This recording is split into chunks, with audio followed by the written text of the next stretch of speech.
बिस्मिल्लाहिर्रहमानिर्रहीम। आज इमरान खान ने 3-4 पॉइंट्स पे वजाहत की है और पहला पॉइंट ये है नून लीग के साथ मुज़ाकरात। उन्होंने कहा है कि मैं बिल्कुल नून लीग के साथ मुज़ाकरात नहीं करूंगा। उन्होंने कहा है कि मैं नून लीग के साथ मुज़ाकरात कभी भी सोच भी नहीं सकता करने के, क्योंकि ये वो पार्टी है जिन्होंने पाकिस्तान की क्या कहते हैं जो मॉरल वैल्यूज़ है ना वो ख़त्म किए हैं। यहाँ की अखलाकियात बिल्कुल उन्होंने पाकिस्तान की जो बची खुची थी ना, जिन्होंने कितने सालों से ये इस पे लगे हुए थे ख़त्म करने पे, अब उन्होंने बिल्कुल जो पिछले 1-2 साल में इन्होंने किया है, कहते मैं इनसे बिल्कुल बात नहीं करना चाहता हूँ। उन्होंने इसकी ये वजाहत की कि इस वक्त हालात ये हैं कि अगर आप अमर बिन मारूफ का इन्होंने मेरी बहनों को बताया कि देखो ये किस लिए ज़रूरी है, कुरान में ये लिखा हुआ है, क्यों लिखा हुआ है कि आप सच के साथ खड़े हो। कहते पाकिस्तान के हालात इस वक्त ये हैं कि जो चोर के साथ खड़ा है, जितना बड़ा डाका मारता है उतना बड़ा ओहदा मिलता है, जो चोरों के साथ खड़ा है उसको माफ़ी है, और जिनको एनआरओ दिया जाता है अगर वो सच के खिलाफ खड़े हो जाएं। आजकल ये हालात हैं। जब 9 मई को लोग सच के साथ खड़े होने निकले थे, जब वो जुल्म के खिलाफ खड़े हुए थे लोग और सिर्फ सड़क के ऊपर एहतजाज कर रहे थे, उन्होंने उनका एग्जाम्पल दिया यास्मीन राशिद और अंदलीब अब्बास का कि एक ही गाड़ी में थी, एक ने प्रेस कॉन्फ्रेंस करके सच के खिलाफ खड़ी हो गई, जो सच के साथ खड़ी है वो जेल में है, वो बाहर है। फिर उन्होंने कहा शाह महमूद कुरैशी का कि वो इंसान को प्रेशर ये था कि साइफर के ऊपर, जब वो सच के साथ खड़ा हो गया, आज साइफर केस ख़त्म भी हो गया, उनको उस पर आज़ादी भी मिल गई थी सबको, लेकिन वो आज जेल के अंदर हैं। तो ये जो एनआरओ दिया जाता है, जब एनआरओ जिनको मिलता है उनको सबसे बड़े ओहदे मिलते हैं। डाकू होना इस वक्त पाकिस्तान में अहमियत रखता है। फिर इन्होंने 26वीं तरमीम की। 26वीं तरमीम वो कौन सा था, आजम ताड़र और बोन, इन्होंने मैन्युफैक्चर की, नून लीग की फैक्ट्री में यह मैन्युफैक्चर हुई। और इसका मकसद क्या था कि एक काजी फायज ईसा की जगह कई काजी फायज ईसा पैदा करो, हर कोर्ट के ऊपर एक काजी फायज ईसा बैठाओ, काजी फायज ईसा के भी ऊपर के नंबर बैठाओ और पूरा इंसाफ का निज़ाम दफन कर दो। क्योंकि याद रखें, कौन सा चोर चाहता है कि आप इंसाफ का निज़ाम चले, क्योंकि इनको सारा वक्त डर लगा रहेगा कि ये एक दिन इंसाफ का निज़ाम हमारी गर्दन के ऊपर इनका हाथ आएगा। तो उन्होंने सोचा कि सबसे बेहतर तरीका ये है, और हमें टेंशन भी नहीं होएगी कि चाहे इमरान खान हो चाहे कोई हो, हम एटलीस्ट इंसाफ के निज़ाम को मुकम्मल तौर पे दफन कर दें ताकि हमारे ऊपर कोई हाथ ना डाल सके। अब हालात ये हैं कि हम भी जब कोर्ट में जाते हैं तो जज कहता है मेरे हाथ बंध चुके हैं, मैं यहाँ पे किसी डीआईजी या आईजी को, एसपी को भी नहीं बुला सकता हूँ 26वीं तरमीम की वजह से। तो सब जो नून लीग इस मुल्क के साथ जुर्म कर रही है, वो 26वीं तरमीम अब रोजाना इसका नताइज देखेंगे। और इसलिए इमरान खान का जो कंसर्न है और इसके ऊपर उन्होंने कहा था इसके ऊपर आवाज उठाएं, वो 26वीं तरमीम। फिर उन्होंने अगली बात की इस्टेब्लिशमेंट की। उन्होंने कहा अगर इस्टेब्लिशमेंट, अब मैं ये गौर से कह रही हूँ और उनका दोहराने लगी हूँ, इसमें गलती ना हो। उन्होंने कहा अगर इस्टेब्लिशमेंट मेरे से बात करना चाहती है पाकिस्तान के बारे में, क्योंकि इमरान खान को कंसर्न ये है इस वक्त, उनको ये फिक्र है या उन्होंने इस चीज़ की बात की है कि मोदी जख्मी है और वो पाकिस्तान को इस तरह नहीं छोड़ेगा। इसलिए उन्होंने कहा इस सिलसिले में, पाकिस्तान के सिलसिले में अगर इस्टेब्लिशमेंट मेरे से बात करना चाहती है तो मैं पाकिस्तान के लिए बात करने को उनसे तैयार हूँ, लेकिन अपने लिए मैं फिर से दोहरा रहा हूँ, और ये बारी बारी हमने उनको बताया कि पिछले हफ्ते भी ये बात शुरू होगी कि आपकी बातचीत हो रही है, आपके पार्टी के अंदर से इन्होंने बताया कि वो लोग कह रहे हैं कि डील होने लगी है, ये बहनें खराब कर रही हैं, इस किस्म की बातें निकल रही हैं। तो इस पे वो बिल्कुल खुश नहीं थे। इसलिए उन्होंने हमारे हाथ, मेरी बहनों के हाथ, हमारे हाथ वजाहत आई है कि आपने ये बिल्कुल क्लियर कर देना है, इस्टेब्लिशमेंट मेरे से बात करना चाहे, नून लीग से मैं बिल्कुल नहीं बात करूंगा। अगर इस्टेब्लिशमेंट मेरे से पाकिस्तान के लिए बात करना चाहे, क्योंकि हमारे इकोनॉमिक हालात, माशी हालात और जो मोदी और जंग के हालात की, जो जंग का अभी खतरा है क्योंकि मोदी जख्मी है, इनके ऊपर अगर बात इस्टेब्लिशमेंट करना चाहे, मैं करने को तैयार हूँ नून लीग के साथ। बिल्कुल ही मैं दोबारा इसलिए दोहरा रही हूँ क्योंकि रोज कोई ना कोई हमारे से पूछता है कि जी डील होने लगी है, कोई हमें आगे कहता है कि जी आप खराब कर रहे हैं। इमरान खान ने आज वजाहत कर दी, एक ही हो गया।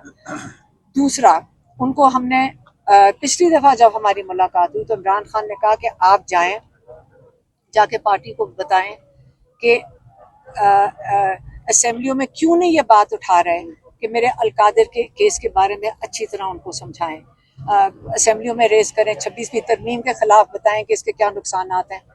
तो हमने सोचा कि हमारे जो लॉयर हैं सलमान सफदर साहब, क्योंकि इतना आसान नहीं है कि आप केस समझ सकें, 2 साल से चल रहा है, तो हमने रिक्वेस्ट किया सारी लीडरशिप केपी हाउस में, यमीन गंडापुर समेत, बच्चर साहब उधर थे, जितने लीडरशिप थी, और मतलब सेनेट के अलामा नासिर थे, हामिद रजा थे, और हलीम आदिल, शिबली फराज, हलीम आदिल शेख, असद कैसर, सारी लीडरशिप, शेख वकास अकरम, सलमान अकरम राजा, सब मौजूद थे। उसके ऊपर सलमान सफदर ने डिटेल में उन्होंने समझाया अलकादिर के बारे में, उन्होंने समझाया कि क्या केस है, इसके ऊपर 2-2.5 महीने से बेल नहीं लगाई जा रही। उन्होंने बताया कि कोर्ट इस वक्त इमरान खान की पिटिशन इस तरह धकेल के, हम इतनी मुश्किल से बेल की पिटिशन, वो हियरिंग नहीं लग रही। और ये सुनकर क़यादत ने, और हम भी इस पर बड़े खुश थे क्योंकि सब ने इसके ऊपर डिस्कस किया, और उन्होंने कहा कि हम सारे MNAs और MPAs वहाँ पे साथ आपको बैकिंग देंगे।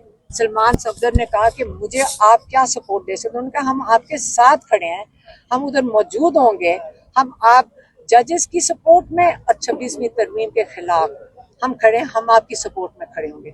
ये सारे MPAs और सारे टिकट होल्डर्स और जितने MNAs और MPAs, इन्होंने सेनेटर्स, सब वहाँ मौजूद होंगे। और ये जब इन्होंने कहा कि जब उन्होंने इमरान खान को बताया तो ये सुनकर वो बहुत खुश हुए कि आप सबने ये मिलकर ये फैसला किया है, इस पे वो बहुत खुश थे। इसके अलावा जो हमने इमरान खान को, जो मेरी बहनें आके बता रही है, जिसपे इसलिए हम आपको इतने खुश नजर आ रहे हैं, जब हमारा भाई खुश होता है तो हम उससे भी ज्यादा खुश होते हैं। इसके अलावा इन्होंने इमरान खान को बताया सुलेमान कासिम के इंटरव्यू के बारे में, उनको बताया कि 20 मिलियन से ज्यादा लोग उसको देख चुके हैं, और इन्होंने जब बताया कि वो उन्होंने क्या बातें कर रहे थे, तो कि जो कुछ आपने उनको नसीहतें की या उनको उनको वो उन्होंने आगे उस इंटरव्यू में बताया। तो उस डॉक्टर उस्मा और नौरीन न्याजी ये बता सकती हैं, जो मैं सुन के इसलिए हम खुश हैं। कहते वो इतने खुश हुए, मेरे ख्याल में किसी बाप के लिए इससे बड़ी क्या फख्र की बात हो सकती है कि जो आप, क्योंकि हर माँ बाप को पता होता है कि बच्चों को जो बताया पता नहीं इनको याद भी है कि नहीं, क्योंकि आप सारा वक्त इन्वेस्ट करते हैं उनकी तरबियत में। तो माशाल्लाह उनकी तरबियत बच्चों की, वो इस पे इतने खुश थे कि, और उन्होंने बारी बारी पूछ रहे थे कि क्या कहा उन्होंने, और बहुत खुश थे, और बताया कि बच्चे अब हमें, क्योंकि हमने, देखें सीधी सी बात है, हमने ही रोका हुआ था बच्चों को यहाँ आने से। मैंने उनको कहा बच्चे हमें धमकियां दे रहे हैं कि हम पाकिस्तान आ रहे हैं, तो वो खुश हो रहे थे, लेकिन कहते जरा देख लेना यहाँ का माहौल क्या है। तो लेकिन मैं कह रही हूँ अब वो हमें थ्रेट कर रहे हैं कि हम पाकिस्तान आ रहे हैं। अच्छा लीमा, आप ये बताइएगा कि अपने खान साहब के बच्चों के साथ उनकी कब बात कराई गई, एक तो ये बताइएगा। दूसरा, आपकी अलीमीन गंडापुर से मुलाकात हुई है, जरा इसकी कुछ तफसीलात थोड़ी सी बताएं कि किस सिलसिले में मुलाकात। मैंने आपको जो बताया, अलीमीन गंडापुर केपी हाउस में था ना ये जो मीटिंग थी, फैमिली भी मौजूद थी, हमारे कजन भी मौजूद थे, और ये सारे क्योंकि उस गैदरिंग में से इस वक्त बच्चर साहब इधर हैं, और ये सब जो अपोजिशन लीडर्स भी थे, और सबका मुत्तफ़क़ा फैसला था कि हम सारे मिलकर, हम, क्योंकि इमरान खान की बेल नहीं लगाई जा रही, क्योंकि 4 महीने के लिए कोर्ट बंद, ये इन्होंने अदालतें छुट्टी करके चली जाएंगी, तो 4 महीने सितंबर तक इमरान खान के बाहर निकलने के सारे रास्ते बंद। और एक तरीकाकार है, 2 बेलें लगी हुई हैं, एक लाहौर हाई कोर्ट में जो ये नहीं सुन रहे हैं, और एक ये अलकादिर इस्लामाबाद में, जो ये नहीं सुनने को तैयार। याद रखें, ये जो टीवी के ऊपर सारा दिन ये खबरें चल रही हैं कि इमरान खान ईद से पहले घर होंगे, ये सारा डिस्ट्रैक्शन है, ये सारी डिसइंफॉर्मेशन है। असलियत ये है और सच ये है कि कोर्ट्स के अंदर केसेस इमरान खान के बेल के नहीं सुने जा अच्छा, रहे। ये बताइएगा, कुछ अहम लोगों की मुलाकात के बारे में बताया जा रहा है कि खान की उनके साथ मुलाकात कराई गई है, इसके बारे में थोड़ी सी जरा क्लियरेंस बताइए। मैंने आपको अभी पूरा किस्सा सुनाया है कि इमरान खान कह रहे हैं अगर इस्टेब्लिशमेंट मेरे से बात करना चाहे पाकिस्तान के बारे में तो आ जाए, मेरे से बात कर लें पाकिस्तान के लिए। इससे पहले भारत की शिरकी के दौरान कोई मुलाकात हुई है या नहीं? पाक भारत शिरकी के हवाले से ये बताया जा रहा है कि 6 मई को मुलाकात हुई। अगर आज नजम सेठी ने कहा, अगर नजम सेठी कह रहे हैं, मेरी बात सुने, आज इमरान खान को ये क्यों कहने की जरूरत पड़ी कि भी इंडिया के साथ मामला चल रहा है, आप आके मेरे साथ बात करो, अगर करना चाहते हैं तो मेरे साथ आके बात करें, क्योंकि इमरान खान को पाकिस्तान की फिक्र है। उस्मा बताएं। उन्होंने बड़ी साफ ये कहा है कि अगर वो इस्टेब्लिशमेंट चाहती है पाकिस्तान की खातिर, कहते कोई मेरी डील की बिल्कुल कोई बात नहीं है, डील की कोई बात नहीं है ना, मैं करूंगा, मगर अगर वो चाहते हैं हमारे पाकिस्तान की खातिर बात करना तो मैं तैयार हूँ। नून लीग के लिए नहीं बात आपकी करें। मुलाकात आज भी नहीं कराएगी। नियाजुल्ला नियाजी जबकि स्पोक पर्सन बने, एकदम हम मुलाकात उनकी हुई और कासम खान की भी मुलाकात नहीं हो रही, क्या वजूहात लग रही? क्योंकि कोई बात नहीं है, ये देखें जब खौफ बढ़ता जाता है ना आपके अंदर, जब लोगों के देखें, अगर आपके अंदर खौफ ना हो, ये कुछ भी ना हो रहा हो, यहाँ सारे 10 कंटेनर ना लगाएं 3 औरतों को रोकने के लिए, हाँ, और एक कासिम जमान को, ये 4 लोगों को रोकने के लिए, ये कभी भी ना कंटेनर लगाएं। ये इस खौफ हमारा तो, हमारी तो शक्लों पे आपको खौफ नजर आ रहा है, हम तो अपनी कोशिश और जद्दोजहद जारी रखेंगे। इनसे इनको पूछें कि ये कितने खौफजदा हैं कि इमरान खान से कोई बात ना कर ले। यही है ना कि हम उनकी बात लेकर आप तक पहुंचा देते हैं, उसी के पूछे आप लोगों की वजह से 42 FIR तो मेरे ऊपर कटी अच्छा, नहीं, आपको तो ये कोई बता नहीं रहे हैं कटी कि है। हो सकता है कि शायद कल कोई समात यहाँ डाला जेल में हो, कुछ इतलात हैं आपके पास? ये जान के करते हैं। इमरान खान को कोई इतलात नहीं है तो इनको कहाँ से पता नहीं, आप कौन से ये जो जराए हैं आपके जो आप तक पहुंचा देते हैं, हमारे तक तो वो जराए पहुंचते नहीं है, आप तक पहुंच जाते वफाकी हैं। काबीना ने अभी आर्मी चीफ को एयर मार्शल, फील्ड मार्शल की जो है वो तरक्की दे दी है। अब वो जो बाकी तीनों फोर्सेस उनके भी चीफ होंगे।